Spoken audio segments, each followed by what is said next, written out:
2008 ஆஸ்திரேலியாவில் நடைபெற்ற ஒரு ஆட்டம் கொண்ட T20 தொடரில் இந்திய அணி தோற்றது.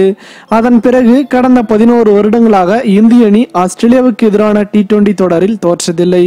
இந்த நிலை இன்று மாறவுள்ளதா? ஆஸ்திரேலியா மற்றும் இந்திய அணிகளுக்கு இடையிலான முதல் T20 ஆட்டம் விசாகப்பட்டினத்தில் ஞாயிற்றுக்கிழமை இரவு நடைபெற்றது. டாஸ் வென்ற ஆஸ்திரேலிய அணி ஃபீல்டிங்கை தேர்வு செய்தது.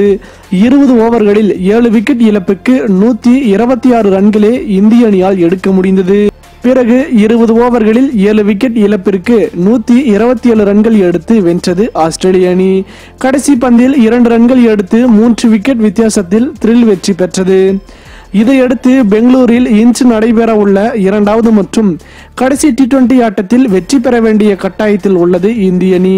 இதுவரை இந்தியாவும் ஆஸ்திரேலியாவும் 7 T20 தொடர்களில் பங்கேற்று 3இல் இந்தியாவும் 1 தொடரில் ஆஸ்திரேலியாவும் வென்றுள்ளன. 3 T20 தொடர்கள் சமனில் முடிந்துள்ளன. இதே போல இன்று நடைபெறும் T20 ஆட்டத்தையும் இந்திய அணி வென்று தொடரை சமன் செய்ய வேண்டிய நிலைமை இந்திய அணிக்கு உருவாகியுள்ளது.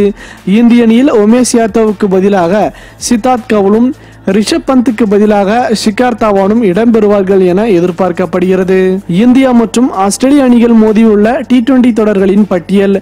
இந்தியாவில் நடைபெற்ற T20 தொடர்கள் 2007 மற்றும் 2008 ஆண்டில் இந்தியா வென்று 1-0 என்று இந்திய அணி வென்றுள்ளது.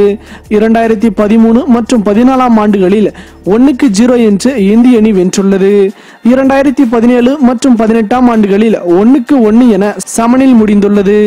இதைத் தொடர்ந்து ஆஸ்திரேலியாவில் நடைபெற்ற T20 தொடர்கள் 2007 மற்றும் 2008 ஆண்டுகளில் 1-0 என்று ஆஸ்திரேலிய அணி வென்றுள்ளது.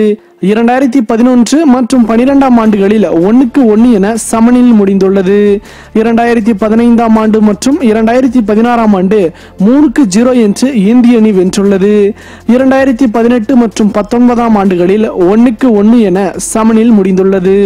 மேலும் இது போன்ற சுவாரஸ்யமான செய்திகளை உடனுக்குடன் தெரிந்து கொள்ள தமிழ் சேரை சேனலை சப்ஸ்கிரைப் பண்ணுங்க. மறக்காம பெல் ஐக்கானை கிளிக் பண்ணுங்க.